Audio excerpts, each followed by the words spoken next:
So we are going to attack, kill, destroy trigonometric ratios today. Trigonometric ratios. And we're going to show you how trig is used to find side lengths and even to find out what certain angles are. So tomorrow we'll focus on the angles. Today we'll focus on the sides. But first we have to introduce you to what trigonometric ratios are. There's an entire class, an entire year dedicated to simply trig, just trig. So we're going to introduce this to you, and we're going to look at word problems in the days to come, and then we're going to look at something called the law of sine and law of cosine in future. So let's see here. For our warm-up, what is the ratio of the length of the shorter leg? So in this case, it's DF, EG, and BC. We know all three triangles are similar by AA because they share angle A, and they all have 90 degrees. So we already know they're all similar. So I don't even need to know what the actual lengths are. I don't need to calculate AD. I don't need to calculate AB. All I just need to know is to calculate one of the lengths here and one of the lengths here, and then compare the short to the long. So let's see, the shorter leg and the hypotenuse. So here's the shorter leg, we know this one, and the hypotenuse we can calculate 4 radical 5. How did I get that? Since this is 8 and that's 4, you square that to get 64, square that to get 16, add those together to get radical 80 and square root, and then 4 radical 5. So since they're all similar, we know sides are in proportion. So I don't need AD, I don't need AB. But I do know 4 compares to 4 radical 5. So here's my result. How does the short side, how does the short compare to the hypotenuse? It's always going to be 1 radical 5 for every single one of them. 1 to radical 5. So does it matter the size of the triangle? Does it matter the size of the triangle? If, what do they share? They all share an angle. We don't know how big angle A is, but we know it's the same. And it's the same for every triangle. This angle is the same for the small triangle, same for that one. And we know that the sides, compared to each other, are always going to be the same. And it turns out not just the short compared to the long, but we can do the medium compared to the long, the medium compared to the short compared to the medium. All of those are going to have the same ratio no matter which direction we go, which triangle we use. This triangle here, or that triangle there. So a conjecture is the ratios stay the same for similar triangles. The ratio of sides stay the same for similar triangles. So let's introduce you to our three friends. We have one called sine. It's pronounced sine. Your calculator has it S-I-N. So that's not sin. We pronounce it sine. Another one is called cosine. And the last one is called tangent. So T-A-N on your calculator. C-O-S on your calculator. Sin, or S-I-N, on your calculator. Okay. So they all have a nice little ratio, and one way to remember it is this right here, called SOHCAHTOA. Kind of sounds like Sacagawea's cousin, but it's not. SOHCAHTOA tells us all three ratios right there, all three ratios. So let's look at over here, relative to this angle A. We're doing relative to this angle A right here, just because that's my reference to begin with. Okay. Relative to A, BC is the opposite side. Why? I just go across, so that makes the opposite. Relative to A, AC is my adjacent side. So this is my adjacent side. That's my opposite side. And we already have a name for this one right here. That's just called my hypotenuse. On any right triangle, that's always the hypotenuse. But wait, here's my angle, isn't that adjacent? You're right, but it has another name besides adjacent. Hypotenuse, because it's opposite the right angle. So since this one is the hypotenuse, that one's going to be called my adjacent. That's opposite. Now that's relative to A. Relative to A. Relative to B, they have different names. Relative to B, this is my opposite. This is my adjacent. So right now we'll just practice just looking at one particular angle A. So, this is how it works out. SOHCAHTOA means this. The sine is a specific ratio, the sine of A. Sine of A means this. The opposite over the adjacent, over the hypotenuse.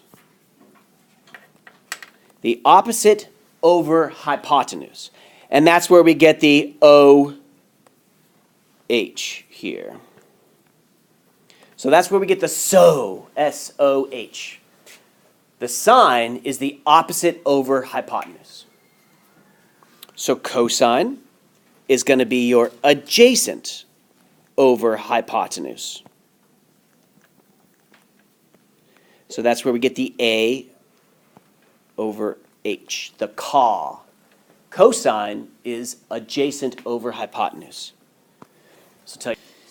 So lastly, tangent is going to be your opposite over your adjacent. Notice, just by color coordination here, I see that every letter shows up twice, or every color shows up twice, or every side shows up twice. So we have opposites, hypotenuse, hypotenuse, adjacent, and adjacent. All right, so finding the sine, cosine, and tangent of each of the acute angles. So let's look at angle R. So here's angle R right there. So that means if I want to find the sine, I'm going opposite this 48 over the hypotenuse 50. So that's what we have to recall. The sine, so I'm going to write it like this, sine with a capital R, because R is the name of my angle, is going to be the opposite 48 over the hypotenuse 50. Okay, now relative to R here, this is my adjacent. That's my adjacent here. So when I do cosine of R is going to sound like this. Cosine of R is going to be the 14, that's the adjacent, over the hypotenuse 50. And lastly, tangent of R is going to be the opposite over adjacent. Relative to this, the opposite is 48, adjacent is 14. So 48 over 14. 48 over 14. Now, we do have to simplify all of these, but I just wanted to set it up right now just to show you opposite, adjacent, etc.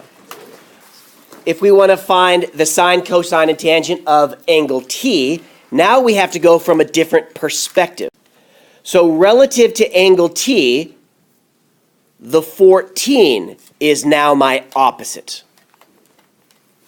And the 48 is the adjacent. It's next to it. And the 50 is always hypotenuse because it's opposite the right angle.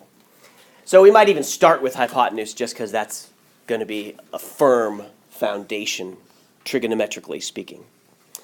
All right, so now when we're saying the sine, cosine, and tangent of angle T, the sine of T, so I say sine with a capital T there, is equal to opposite over hypotenuse, opposite over hypotenuse. So that would be 14 over 50. I'm going to go ahead and reduce that right now. 7 over 25. Please verbally. Cosine of T is 48 over 50. That's adjacent over hypotenuse. And 24 over 25. And the tangent of T is 7 over 24. Now, what do we notice? Look at the sine, cosine, tangent of R, the sine, cosine, tangent of T. So, first things first here is we recognize these two are complementary. So, what does that tell us about other relationships that we see here? So just to see some observations, those are the same there, these are the same there, and these are merely reciprocaled right there. So complementary angles have a very close relationship, like that. Next part, what we want to do is take a gander at just playing with your calculator, So please have out your calculator, and we're going to practice pressing buttons. So I do want to show you on your calculator what you're going to press. and how to accommodate this. Most of your calculators you're going to enter the number first. So I would say 47, and then I would hit the sine button there. Again, although it's written as sin, we still say sine for here. So sine, cosine, and tangent is there. Notice also I do want to point out to you some strangeness happening here. Oh, that's called the inverse of sine. So that's going to help us. We'll actually see that today, maybe tomorrow as well. So when we punch in 47, we just have to hit 47, 47, and then hit the sine button, and it'll end up with a decimal. Make sure that you are set to degrees. So you should have a degree or a radians button. Make sure you're set to degrees. And 0.7314. So I rounded that up to 1,4. So again, this 0 is extraneous, but just so that we know we went out to 4, go ahead and throw that 0 on for clarification. 1.0724. All right, please take a moment now to do 5. The question is why? How does sine, cosine, and tangent make my life way better? Okay, so look at here in number 8. We are going to fill in the blank first, and then we're going to solve for the variable, and we're going to round our decimal to the nearest 10th place, okay? Because I'm finding the length of the side of a triangle here. So now take a gander here. Why did they choose sine? Why not cosine or tangent? Well, let's see here. Relative to this angle right here, over here is what I'm looking for, and it's the opposite. And this one here is what I know, and it's hypotenuse. So in my SOHCAHTOA brain, I say, SOHCAHTOA. I'm looking for the opposite. I have the oh, there we go. It has to be that one. So the way this one is set up, we need to use sine. All right, so now we see that the hypotenuse is 52. So this unknown is 15. That's 15 here. Okay, so how does this help? Well, look, we have an equation. We know what the sine of 52 is because I can plug that into my calculator. And I know what 15 is, and all I have to do is get x by itself. So how do I get x by itself? Well, I multiply both sides by 15. Multiply both sides by 15. So the 15's reduce here. I'm left with x. So in your handy-dandy calculator, you do this. 15 times the sine of 52.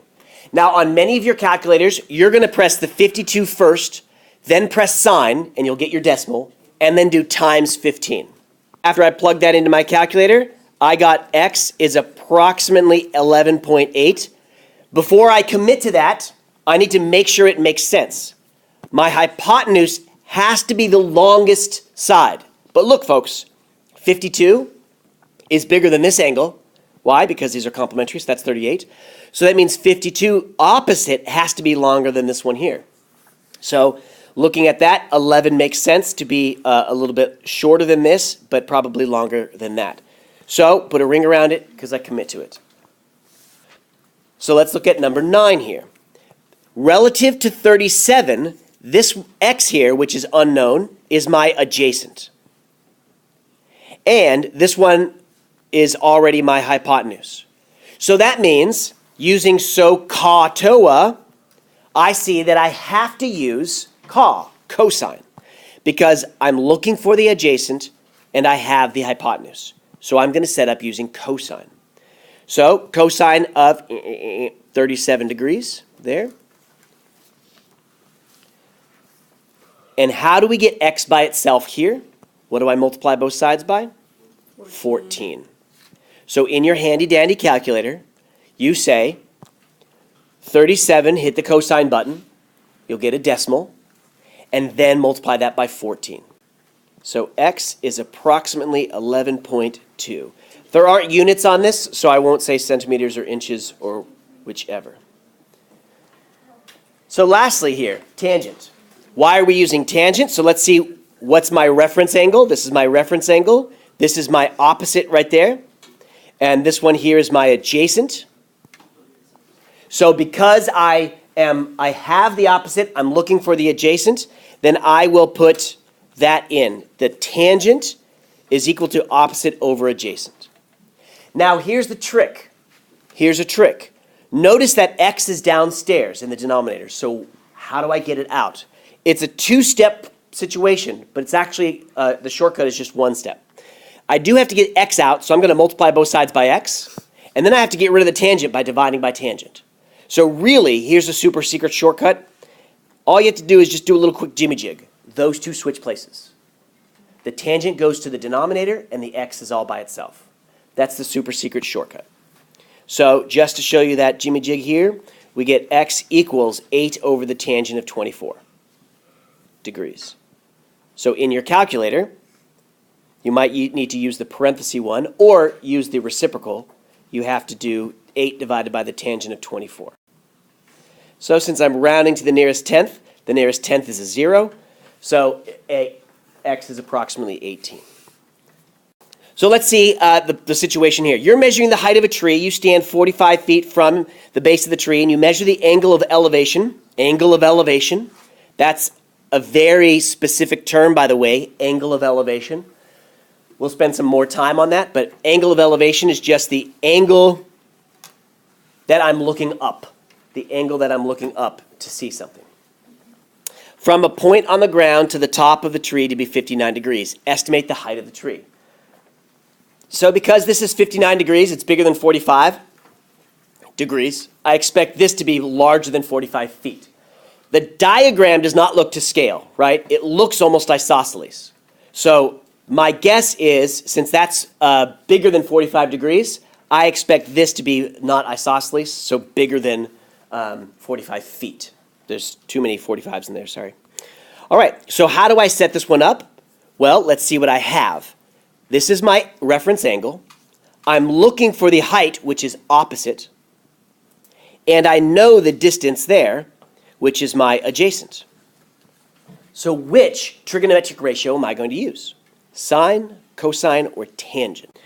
So I am going to use TOA, tangent of 59 degrees, is opposite over adjacent. Now this one's nice because all I have to do is multiply both sides by 45 and multiply by 45 here. Plug that into my calculator. So the height is about 75 feet. Since I'm dealing with feet and 75 is rather large, then inches don't matter too much. So that's why I'm not going into decimals here.